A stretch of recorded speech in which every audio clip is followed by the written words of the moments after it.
तर दोन्ही राष्ट्रवादी विलिनीकरणाच्या प्रश्नाला छगन भुजबळांनी बगल दिली आहे। अजित पवार असताना विलिनीकरण शक्य होतं। राष्ट्रवादीच्या विलिनीकरणावर संजय राऊत यांचंही वक्तव्य समोर आलंय।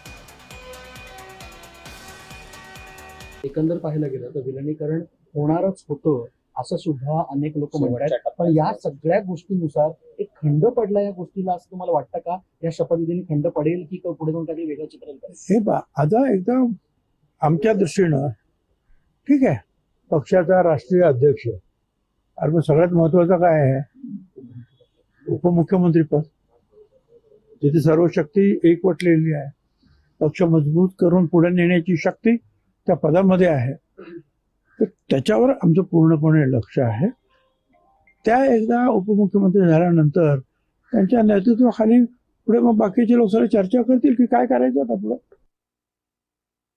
बघा, अजित पवार असताना हे शक्य दिसत होतं असं मला वाटतंय, असं पवार साहेबांच्या बोलण्यातून जाणवत आहे। आता पुढे काय त्यांच्या बैठकीवरही मी कसं काय